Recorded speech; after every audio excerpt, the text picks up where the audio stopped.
নৈহাটি শহর একটা ভালোবাসার শহর, ইতিহাসে ঘেরা একটা শহর। আর এই নৈহাটি শহরের ঠিক গঙ্গা তীরবর্তী অংশে আমাদের সকলের পরিচিত নৈহাটির বড় মা।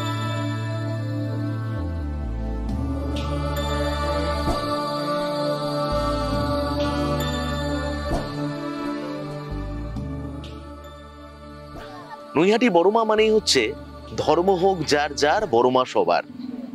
এই ধর্ম এবং সকলের ঐতিহ্যকে সাথে নিয়ে বড় মা কিন্তু এগিয়ে চলছে একটু একটু করে।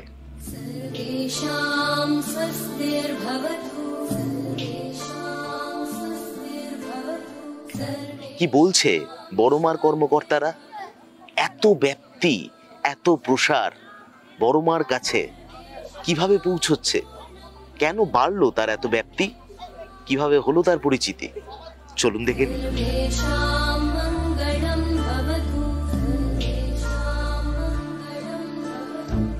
কথায় বলে ধর্ম হোক যার যার, বড় মা সবার।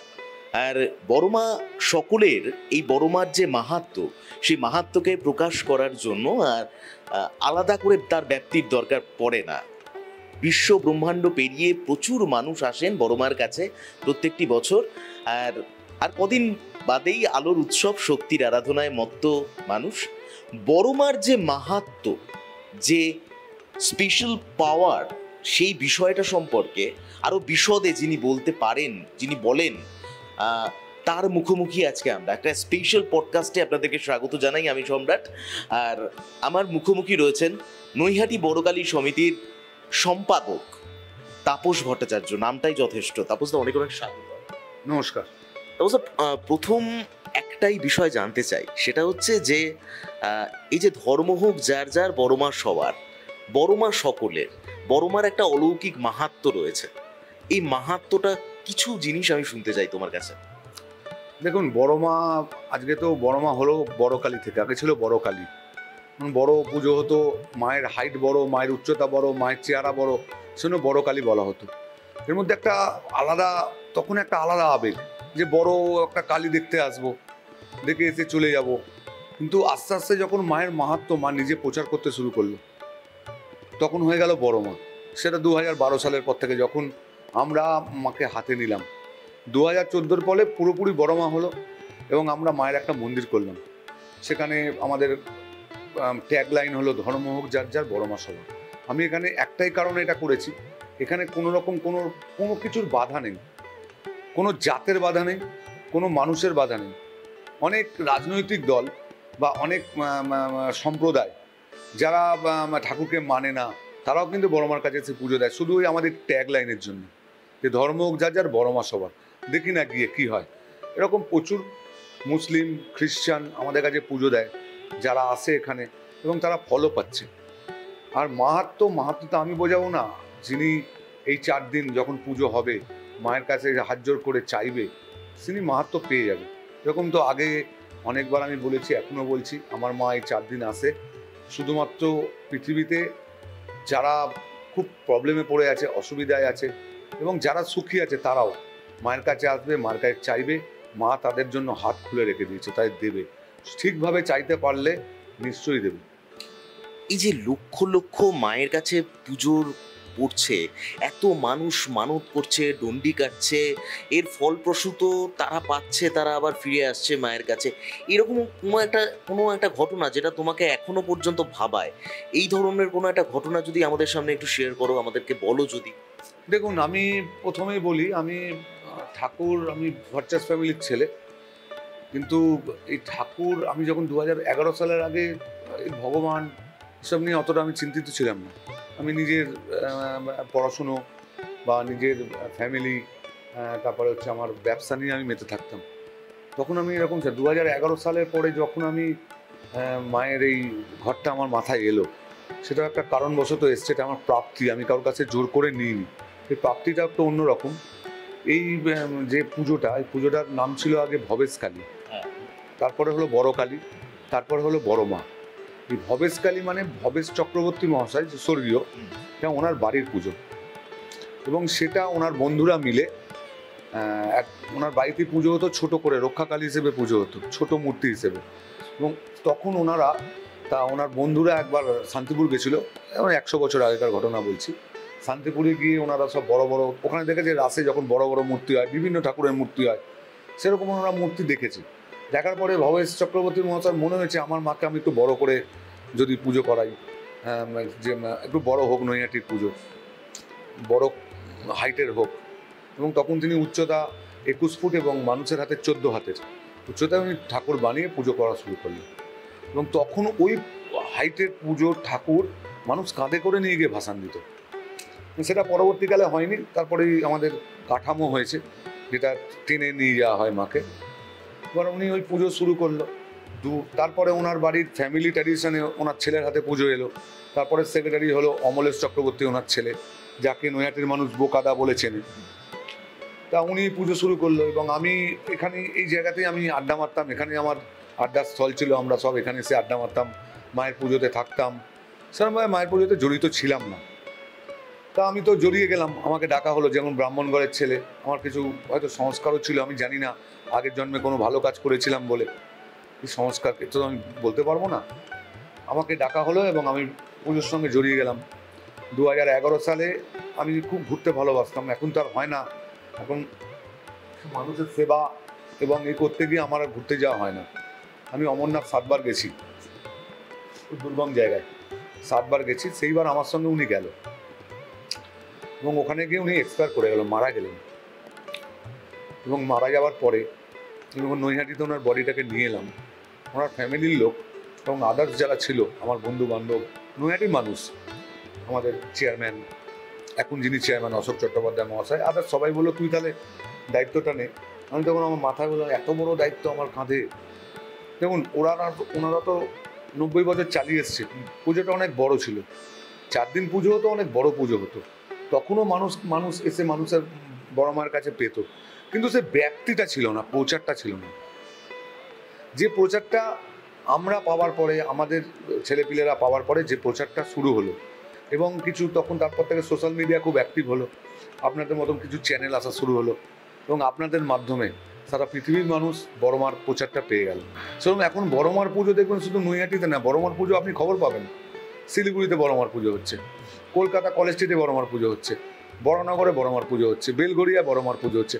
বড় মা তার প্রচারটা নিজে করে নিচ্ছে এবং শুধুমাত্র প্রচার নয়, মানুষের অনেক কিছুতে বড় মা সাহায্য করছে। যেমন আমরা অন্নভোগ ফ্রিতে মানুষকে খাওয়াচ্ছি সপ্তাহে 3 দিন, বৃদ্ধাশ্রমে যাই আমরা, গঙ্গাসাগরে বড় মার প্রোগ্রাম, বন্যাত্রাণে বড় মার শাড়ি দেওয়া হচ্ছে।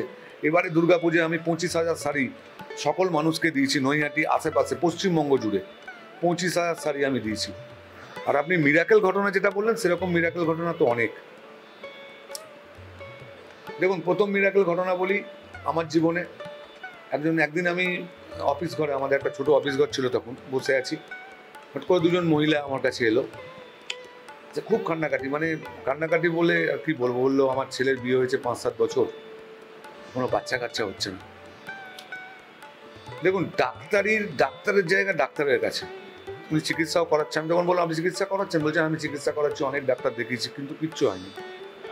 ওই অমলেশ চক্রবর্তী, যিনি বোকা কাকা, আমাকে বলেছিল মায়ের হোমের কলা যদি কোনো মহিলাকে দেয়া যায়, যাদের বাচ্চা কাচ্চা নিঃসন্তান, যদি দেয়া যায় তার কিন্তু সন্তান আসে। উনি আমাকে বলেছিল, আমি সেটা শুনেছিলাম, সেটাই আমি করেছি। ওনাদের বললাম ঠিক আছে, পুজোর 1 সপ্তাহ কি 2 সপ্তাহ আগে এসছে। আমি তাদের বললাম, 2জন, একজন বনগা ছিল, একজন উলুবেড়িয়া ছিল, এবং তারা নিয়ে গেল। ঠিক পরের বছর 3-4 মাস পরে আমাকে ফোন, দুজনেরই আমাকে ফোন করলো, ওরা কনসিভ হয়েছে এবং 2টোই মেয়ে হয়েছে। এবং এই 8ই অক্টোবর একজন মন্দিরে এসে প্রতি বছর ওর জন্মদিনটা মন্দিরে পালন করে, উলুবেড়িয়ার একজন। আপনি জানেন না, ও আমার কাছে আসবে, বাচ্চা মেয়েটা আমার কোলে বসবে, বসে ছবি তুলবে এবং সে আমাকে একটা গিফট দেবে, আমি তাকে একটা কিছু দেবো। এবারে ওর জন্মদিনে কি করেছে, যত লোক আসছে তাদের একটা করে বড় মার ছবি দিচ্ছে, এই ছবিও আমার কাছে পাঠিয়েছে। এবং দেখুন, এটা হচ্ছে বিশ্বাস আমার কাছে। এছাড়া প্রচুর মানুষ, বনগা থেকে একজন আমাকে, বনগা না অশোকনগর থেকে একজন ফোন করলো, দাদা বললাম কী ফোন হট করে কাঁদছে, কী হয়েছে? যে আমার বাবা আইসিইউতে ভর্তি, ডাক্তার বলেছে আর কিছু করার নেই, তাহলে দেখুন, ডাক্তার তো ডাক্তারের জায়গায় বলেছে, তারপরে তো কিছু একটা আছে। আপনি একটা কাজ করুন, আমাকে আপনার নাম গোত্রটা পাঠান। বলেও আমাকে হোয়াটসঅ্যাপে, আমি সবাইকে যেই আমাকে বলে, আমি তাকে হোয়াটসঅ্যাপে নাম গোত্র পাঠালো, আমি পুজো দিলাম। 2 দিন পরে বলছে দাদা বাবাকে আইসিইউ থেকে ছেড়ে দিয়েছে, জেনারেল বেডে চলে এসেছে। দেখুন, আমি আমার কাজটা করেছি, বড় মার কাজ করেছে, ডাক্তার কিন্তু ডাক্তারের কাজটা করেছে। আমি কিন্তু প্রথমে ভাবি ডাক্তার ভগবান, তারপরে আছে বড় মা, আগে কিন্তু ডাক্তার। আমি যেগুলো বলছি অনেকে ভাবতে পারে যে তাহলে কি এত কিছু হচ্ছে, না, তোমাকে ডাক্তার দেখাতে হবে। কল্যাণীর একটা মেয়ে হট করে আমাকে একদিন ফোন করে বলছে দাদা আমার একটা স্কিনের প্রবলেম, আমি গেছিলাম মন্দিরে গিয়ে পুজো দিয়েছি, এবং ওই সময় একটা ছেলে আমাকে বললো, আমি মুখ ঢেকে গেছিলাম মাস্ক পরে, মুখে পুরো না অ্যালার্জি টাইপের হয়ে গেছিল। একটা ছেলে হট করে বেরিয়ে এসে বললো আপনি ইয়েতে যান। আমি গেলাম এবং আমি এখন সুস্থ, এবং মায়ের কাছে পুজো দিয়ে গেছে বলে। আমি অনেক ডাক্তার দেখেছি, কিন্তু কলকাতায় গিয়ে ওইখানে গিয়ে আমার সেরে গেছে। আমি একটা কথা সবই বুঝলাম, কিন্তু একটা বিষয় আমার খুব অবাক লাগছে, সেটা হচ্ছে যখন তোমার মাথার ওপর দায়িত্ব এলো, তুমি যখন বলছো যে আমার দায়িত্ব আসছে, এবং এই দায়িত্বটা তো মানে একটা বিশাল আকারের দায়িত্ব। তারও একটা বড় ব্যাপার হচ্ছে যে 4 দিনের পুজোর যে একটা ঘট, এই ঘরটা তো একটা ভারী ঘর, তুমি এইভাবে নিয়ে কি করে মানে তখন তোমার মধ্যে মানে এই এনার্জিটা মানে কিভাবে হয়, আমার এটা খুব অবাক লাগে। দেখুন, ঘরটা তো জলে ভর্তি থাকে, ঘরটা এমনি ওয়েট অনেক, এবং জলে ভর্তি থাকে। যখন আমি নিয়ে যাই, আমার মনে হয় যখন আমি ঘরটা গঙ্গায় নিয়ে যাচ্ছি, তখন আমার কাছে যতটা ভারী লাগে, যখন জল ভর্তি অবস্থায়, আমি কি বলবো, আজকে দাঁড়িয়ে আপনাদের কাছে বলছি আমি, আমার মধ্যে তখন আমার মনে হয় না আমার মাথায় কিছু আছে। যখন গঙ্গার জলটা ভরা হয়, তারপরে যখন আমার মাথায় আমি ঘরটা নিয়ে, আমার মাথায় আমি বুঝতে পারি না মাথার ওপর কিছু আছে। আমি কিন্তু যাওয়ার সময় যেরকম কষ্ট হয়, তার থেকে অনেক সুবিধাভাবে আমি চলে আসি, অনেক সহজভাবে আমি গঙ্গা থেকে চলে আসি। সবই মায়ের কৃপা। মা তার পুজো, মা তার ঘট, মা কাকে নেবে, আমার পরবর্তীকালে কে আসবে, সব উনি ঠিক করে রেখেছে। এখানে আমার আপনার আমি বলে আমার এখানে কিচ্ছু নেই। আজকে আমাকে জায়গায় বসিয়েছে, আমি যেভাবে করলাম, আমার মতন করে আমি যেভাবে করলাম, পরবর্তীকালে আবার যে আসবে সে তার মতন সেভাবে মা তাকে করাবে। পুরোটা হচ্ছে মায়ের খেলা এখানে। আজকে আপনি দেখছেন বড় মায়ের যে মূর্তি তৈরি হচ্ছে, যে মেকার তৈরি করছে তার নাম শুভেন্দু সরকার। তাকে কিন্তু আমি সারা বছর, এবং যখন তৈরি করছে তখনও একবারও গিয়ে বলি না মায়ের এই হাতটা একটু ওই হয়ে গেছে, ওই একটা হাতটা একটু ওই হয়ে গেছে, কোনোদিন আমি বলার সাহস পাইনি। আমি জানি আমার মা নিজের রূপ নিজে নিয়ে নেবে, কোনো মেকার লাগবে না। যদি মাটি রেখে দিই ওখানে, মা নিজের মূর্তি নিজে করে নেবে। কারণ যত গয়নাগাটি দিয়েছে সব মা নিয়ে এসছে, আমি কিছু দিইনি। সব ভক্ত দিয়ে গেছে, সব মায়ের ভক্ত দিয়ে গেছে, কোনোটা আমাদের কিনতে হয়নি, সব মায়ের ভক্ত দিয়েছে। আমরা মাকে শুধু তৈরি করে পড়িয়েছি। এটাই হচ্ছে বড় মার খেলা। মানে মানুষের জন্য যতটুকুনি পাচ্ছি আমার দ্বারা হচ্ছে, আমি করছি। মায়ের কাছে এসে দেখুন, আমার আগেই বলি, পুজোর 4 দিন আমার খাওয়া দাওয়া হয় না, কিচ্ছু হয় না। আমার বলে না, আমার কমিটির কারোরই। কিন্তু সত্যি কথা বলছি, পুজোর পরে কেউ কোনো অসুস্থ হয় না। আপনি জানেন, আপনারা অনেক চ্যানেল আছে, আপনারা জানেন, আপনারা সঙ্গে থাকেন, আপনারা জানেন সারা দিন সারা রাত এখানে জেগে পড়ে আছি। পুজোর পরে দেখবেন আবার সেই মন্দির চালু হয়ে যাবে, আমরা সেইভাবে চলছি। মায়ের একটা তো কিছু খেলা আছেই, নাহলে এভাবে কি করে হচ্ছে? একটা অদ্ভুত একটা শক্তি, সেই শক্তিটা এখানে কাজ করছে। শক্তি তো থাকবেই, হচ্ছে তো শক্তির আরাধনা। কিন্তু শক্তির আরাধনায় আমাদের এখানে কোনো বলি হচ্ছে না, কোনো কারণ দেয়া হচ্ছে। মা কিন্তু পুরো বৈষ্ণব মতে, দক্ষিণা কালী মতে পুজো হচ্ছে। দক্ষিণা কালী তো বলি দেয়, আমাদের কিন্তু বলি দেওয়ার কোনো নিয়ম নেই। বলি দেওয়ার নিয়ম নেই। আগে নাকি বলি দেয়া হতো, আমার সময় আমি দেখিনি। বলি নাকি আটকে গেছিল, কিন্তু বলি হয় না। আর বলি না দেয়াই ভালো। আমরা জানি ছাগ বলি, অনেকে বলে ছাগল বলি। আর জানি ছাগ বলি তো ছাগল বলি না, আমাদের যে 6টা রিপু আছে তাদের বলি দেওয়া। একটা মানুষ সেই 6টা রিপুকে বলি দেবে। কিভাবে দেবে? একটা ছাগলের কানে তার সব দুষ্কর্মগুলো ঢুকিয়ে দিল, দিয়ে মাকে দিয়ে বললো এই অবলা পানিটাকে তোমায় দিলাম, তুমি তার রক্ত নাও। মা কি সেটা চায়? ছাগলটা কি মায়ের সন্তান নয়?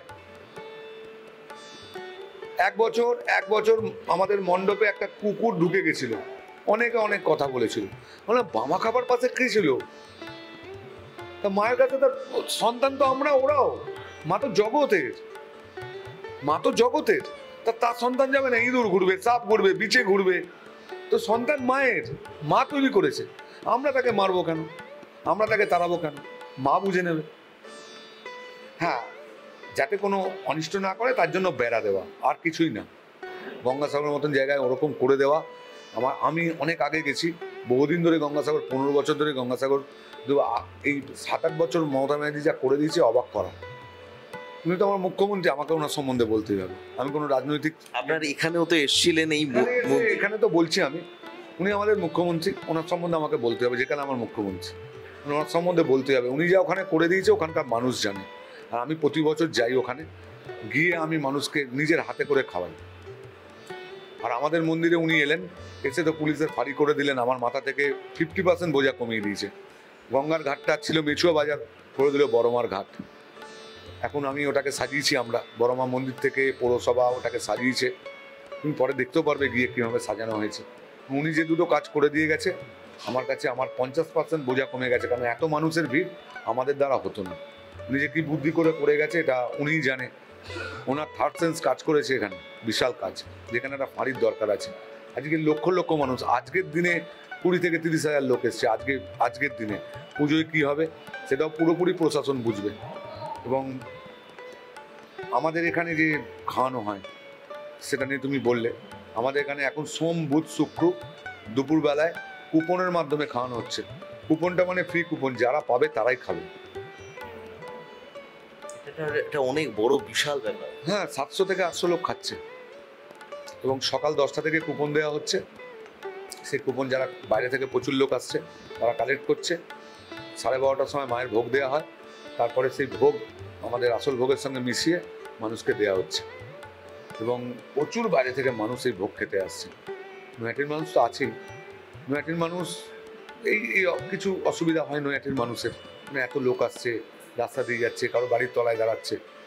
কিন্তু আমি একটা জিনিস খুব অবাক লাগে, নৈহাটির প্রচুর মানুষ আমাদের এই লাইন ভিড় নিয়ে অপপ্রচার করে। আপনার সামনে আমি আজকে স্বীকার করছি, আমি কুম্ভে গেছি, এবারের মহাকুম্ভ। আমি রাস্তা দিয়ে হাঁটছি, ওখানকার বাড়িগুলো না দরজা খুলে রেখেছে, আর বাড়ির সামনে ভান্ডারা হচ্ছে, সেখানে ডাক্তার আছে, উকিল আছে, ওরা মানুষ যাচ্ছে তাদের জন্য জল, ডাক্তার, তার ওয়াইফ, তার ছেলে মেয়ে মিলে রাস্তার সামনে জল রেখে দিয়েছে, বাড়ির একটা বাথরুম করে দিয়েছে, খাবার দিচ্ছে। তাহলে ওদেরকে অসুবিধা হয় না? আমরা তো গেছি, আমায় তো ওদের পুরো উল্টো পাল্টা বলতে পারতো। আজকে নৈহাটির মানুষ কলকাতায় ঠাকুর দেখতে যাচ্ছে, সেখানে গিয়ে ভিড় করে ঠাকুর দেখছে, কল্যাণীতে যাচ্ছে ঠাকুর দেখছে, চন্দননগরে যাচ্ছে ঠাকুর দেখতে, রাসে নবদ্বীপ যাচ্ছে ঠাকুর দেখতে। তো নৈহাটিতে যদি বড় মাকে দেখতে আসে তখনই রেগে যাচ্ছে। নৈহাটির মানুষের এটা ব্যাপারটা কিছু মানুষের আমি বুঝতে পারছি না, সবাই নয় কিন্তু 20 থেকে 30% মানুষ খুব প্রবলেমে পড়ে গেছে যে এত লোক আসছে কেন। আজকে এত লোক আসছে বলে তো নৈহাটির সামাজিক পট পরিবর্তন হয়ে গেছে। আরো একটা বিষয়, একদম পরিশেষের দিকে আসবো, আর তোমাকে বেশি কথা বলাবো না, কারণ তুমি অনেকটাই ক্লান্ত, সারাটা দিন পরিশ্রম চলছে। সেটা হচ্ছে বড়মা নিরঞ্জনের সময় একটা বরাবরই আমরা দেখে এসেছি যে ফুলের সাজে বড়মাকে সাজানো হয়। আর কি কি করা হয় নিরঞ্জনের সময়? একটা কথিত আছে যে বড়মা আগে জলে পড়ে, তারপরে নৈহাটির অন্যান্য। এটা এটা এটার বিশেষত বলে দিচ্ছি, পুজো নিয়ে আমি একটু আগে বলে দিই, কারণ আপনাদের মাধ্যমে মানুষও জানতে পারবে। তো আমাদের 20 তারিখ পুজো আছে। 20 তারিখ সোমবার ভোরবেলা থেকে দণ্ডি কাটা শুরু হবে। যারা আপনাদের এখানে শুনছেন তারা জানবেন, 20 তারিখ ভোরবেলা থেকে, ভোর রাত্রির অন্ধকার থেকে দণ্ডি কাটা শুরু হবে। সন্ধ্যে 6টার মধ্যে দণ্ডি কাটা কমপ্লিট। তার জন্য আমরা রাস্তায় সব কার্পেট টার্পেট পেতে দেবো, মানুষের যাতে কষ্ট না হয়। এটা আমাদের প্রেসিডেন্ট, আমাদের ট্রাস্টি বোর্ডের প্রেসিডেন্ট অশোক চট্টোপাধ্যায় মহাশয়, আমাদের এমপি পার্থ ভৌমিক, আমাদের এমএলএ সনদ দে, সবাই এর সঙ্গে এটাকে নিয়ে ওরা খুব চিন্তিত যে মানুষ যাতে কষ্ট না পায়। তাদের জলের ব্যাপার, তারা কীভাবে পরিষেবা পাবে, পুলিশ কতটা আনা যাবে, সব ওনারা করেছে এগুলো। ওনারা আমাদের প্রচুরভাবে সাহায্য করেছে কদিন। আমি যারা সাহায্য করেছে তাদের নাম না করে আমার সম্ভব নয়। এবং রাত্রির 12টার সময় প্রথমে ঘট আনা হবে 11:30টায়, তবে রাত্রির 12টার সময় আপনার পুজো শুরু আবার 2-2:30 নাগাদ আমাদের অঞ্জলি হবে। মানুষ এখানে দাঁড়িয়ে অঞ্জলি দেবে, এবং অঞ্জলি দেওয়ার পরে আমরা এবার ঠিক করেছি অঞ্জলি দেওয়ার সঙ্গে সঙ্গে আমরা ভোগ বিতরণ শুরু করব। একটা হবে আপনার কাপ্তান স্কুলের সামনে, আর একটা হবে শ্যাম রোডে। এবং ভোগ বিতরণ হবার পরে, আগে যেমন আমরা অনেক দেরিতে, মানে সকালের দিকে সন্দেশের প্যাকেট যারা কুপন নেয় তাদের দিতাম। সেইটা আমরা কি করেছি, যারা ভোগ প্রসাদ নেবে সঙ্গে সঙ্গে নৈহাটি বয়েজ স্কুল, নরেন্দ্র বিদ্যানিকেতন এবং নৈহাটি মন্ড হাই স্কুল, ওই দুটো জায়গায় আমাদের কাউন্টার থাকছে। মানুষ ভোগ নিয়ে ওখানে চলে যাবে, তাদের কুপন দেখাবে, তার 3টে থেকে সঙ্গে সঙ্গে প্রসাদটা পেয়ে যাবে, যাতে মানুষ দাঁড়াতে না হয়। কারণ প্রচুর মানুষ উপোস করে আছে, তারা প্রসাদ খাবে এবং অনেক দূর দূর থেকে আসবে, তারা যাতে ট্রেন ধরে বাড়ি চলে যেতে পারে, এই জন্য এই ব্যবস্থা। তারপরের দিন আমরা দুপুরবেলা একটা পুজো হয়, রাত্রেবেলা একটা পুজো হবে, তারপরের দিনও তাই হবে। এবং প্রত্যেক দিন আমাদের মায়ের শীতল ভোগ হয়। দুপুরের দিকে কোনো ভোগ দেওয়া হয় না, নৈবেদ্য দেওয়া হয়। সন্ধ্যেতে আমাদের লুচি থাকে, তরকারি থাকে, সঙ্গে প্রথম দিন থাকবে আপনার রসগোল্লা বা কমলা ভোগ, তারপরের দিন থাকবে লাড্ডু, লুচি তরকারি লাড্ডু, তারপরের দিন থাকবে লুচি তরকারি কৃষ্ণনগরের সরপুরিয়া। এবং বিসর্জন হবে সকাল 7টায়, যেদিনকে বিসর্জন হবে ভাইফোঁটার পরের দিন মনে হয় সকাল 7টায় বিসর্জন হবে। তারপরে মায়ের গয়না খোলা হবে, গয়না খোলানোর পরেই মাকে ফুলের সাজ দেওয়া হবে, যেটাকে বলছি আমরা রাজবেশ। মাকে রাজরানী করে আমরা ছাড়ব। তারপরে বরণ হবে, মায়ের মুখে পান পড়ে যাবে 2:30টার মধ্যে। মা যখন পান খেয়ে নেবে, মা তারপরে আর আমাদের কাছে থাকবে না, মা চলে যাবে আবার পরের বছরের জন্য আসার জন্য তৈরি হবে। তারপর 4টের সময় নিরঞ্জন। এবং নৈহাটিতে বড় মার ভাসান না হলে কোনো ভাসান দেবে না কেউ, এটাই রীতি। মায়ের পুজো শুরু হবে, সব পুজো শুরু হবে, মায়ের ভাসান দেওয়া হবে, সব ঠাকুর পড়বে, তার আগে কেউ দেবে না, নৈহাটির মানুষ দেবে না। সবাই তৈরি থাকে বড় মা কখন ভাসান হবে, সব লোক বড় মার ভাসান দিতে আসবে, ভাসান দেখতে আসবে, সব পুজো কমিটির ছেলেরা দড়ি টানবে। যেই বড় মায়ের পুজো হয়ে গেল, তারা তাদের পুজো আবার নিয়ে তাদের ঠাকুর বিসর্জন দেবে। এটা হচ্ছে নৈহাটির রীতি। এটা এই রাস্তার মধ্য দিয়ে, এই রাস্তার মধ্যে দিয়েই যাবে, কাঠামো টেনে নিয়ে যাওয়া হবে। ঠিক তখন দেখবেন একদম সূর্য ডুবছে, বড় মা বিসর্জন হয়। দেখুন, এই সময়ে আমার মায়ের কান খোলা, কান খোলা মানে মা সব শুনছে। কিন্তু আমি আগেই বলেছি, কাঠামো পুজো থেকে আমার মা কিন্তু নৈহাটিতে চলে আসে। সময় আমার প্রত্যেকটা ছেলে, প্রত্যেকটা সদস্য, প্রত্যেককে বলে এই সময় কিন্তু কোনো রকম ভুলভাল কিছু হবে না। আমার মায়ের কান খোলা, মা কিন্তু শুনতে পাবে। এই এই পুরো বিষয়টাই তুমি যেমন বলছিলে যে পুরোটাই প্রশাসনের ওপর ছাড়া রয়েছে। আগামী সময়ে বড় মাকে নিয়ে যেরকম সমাজসেবার কাজে স্বপ্ন রয়েছে, এছাড়া এই মন্দির সংক্রান্ত বিষয়ে আর কি স্বপ্ন রয়েছে? দেখুন, আমাদের তো আস্তে আস্তে মায়ের জন্য আলাদা জায়গা করতে হয়। মন্দিরে তো সব হবে না, আজকে ভোগের জন্য ওপরটা তৈরি করা হবে, ভোগের জন্য। তারপর আমাদের তো বললামই, আমার যিনি প্রেসিডেন্ট অশোক চট্টোপাধ্যায় মহাশয়ের স্বপ্ন আছে একটা বিদ্যাবাস তৈরি করা, সেটা নিয়ে খুব চিন্তিত আমরা করছি। কিছু জমি জমা আমরা চিন্তা করেছি কিনবো, সেখানে একটা বিদ্যাবাস করব, যাদের ছেলেপিলেরা দেখছে না বা যারা কেউ নেই তাদের রাখবো, তাদের পরিচর্যা করব। এবং একটা হসপিটালও করার চিন্তা ভাবনা আছে আমাদের। এবং সেটা তো পুরোপুরি মায়ের ওপরে, মা যেরমভাবে করাবে তার উপরে। দর্শকদের উদ্দেশ্যে তোমার একটু বার্তা। এবং এই 4 দিন যারা মায়ের কাছে এসে মাকে কিছু বলবে, মা তাদের কথা শুনবেই। আমি বলে না, আমি বললেই শুনবে না, তাকে তার মতন ভাবে মাকে বলতে হবে।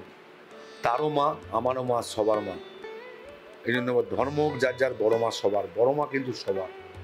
দেখুন, পুজোয় মায়ের কাছে আসুন, প্রচুর ভিড় হবে, লক্ষ লক্ষ লোকের ভিড় হবে। প্রশাসনের কথা শুনে, আমাদের মেম্বার যারা আছে তাদের কার্ড দেখে, তাদের সঙ্গে আলোচনা করে সঠিক রাস্তা দিয়ে বড় মার কাছে আসুন। নৈহাটিতে আরও অনেক বড় বড় পুজো আছে, সেগুলোও দেখতে হবে। বড় মাকে দেখবেন, সেই পুজোগুলোও দেখবেন। নৈহাটিতে এবার বড় বড় বাজেটের পুজো আছে, সেই পুজোও দেখুন। কিন্তু সঠিক রুট ধরে যান, যেখান দিয়ে পুলিশ যেরকম বলছে সেরকমভাবে কাজ করুন। পাশের লোককে সতর্ক থাকুন, নিজে সতর্ক থাকুন, কারণ এই সময় অনেক রকম উল্টোপাল্টা কাজ হয়, যেটা হতে দেবেন না। এবং নিজেকেও সতর্ক রাখুন। মোবাইলে ছবি যখন তুলবেন, ঠিক নিজের জিনিসপত্রগুলো সতর্ক থাকবেন, কারণ এই সময় প্রচুর লোকের ভিড়। পুলিশ কিন্তু সব কিছু করতে পারবে না, পুলিশ লাইন মেনটেন করবে, পুলিশ চোর ধরবে, সেটা কিন্তু সম্ভব না। নিজেরা সতর্ক থাকুন এবং পাশের লোককে সতর্ক রাখুন। জয় গণ।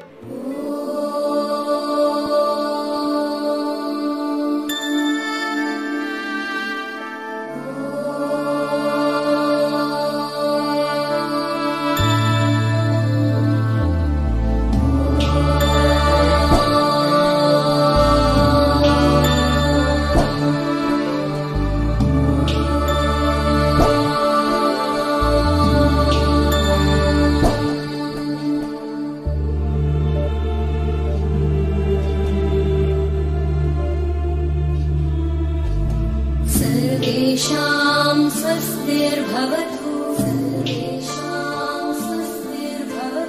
सर्वेषां शान्तिर्भवतु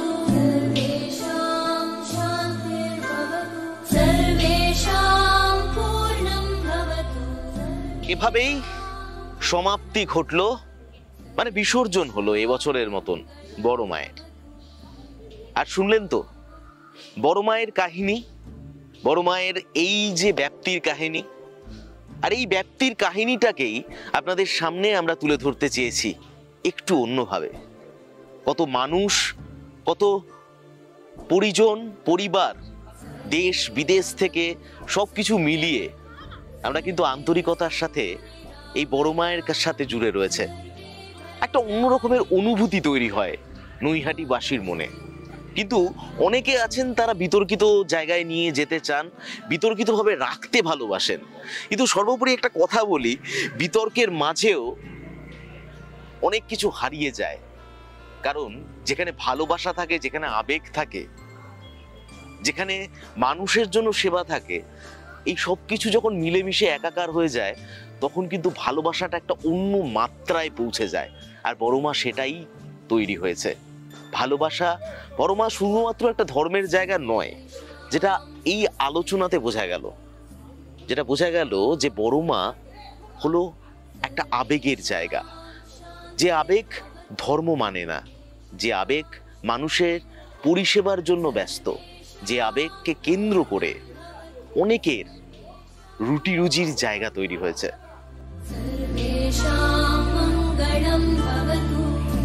কেমন লাগলো আজকের এই পর্বটা? নিশ্চয়ই ভালো লেগেছে। একটু অন্যরকম লেগেছে না? জানতাম, কারণ এটা আমাদের আবেগের জায়গা। আর যদি ভালো লেগে থাকে তাহলে একটু রিকোয়েস্ট আপনাদের সকলের কাছে, শেয়ার করুন, লাইক করুন এবং আমাদের এই চ্যানেলটা টক টু সম্রাট T2S এটাকে একটু সাবস্ক্রাইব করুন। নিজেদের বন্ধুকে জানান, পরিবারকে জানান। একটু অন্য ধরনের পডকাস্ট আপনাদের সাথে শেয়ার করলাম আজকে। নিশ্চয়ই ভালো লেগেছে। ভালো থাকবেন।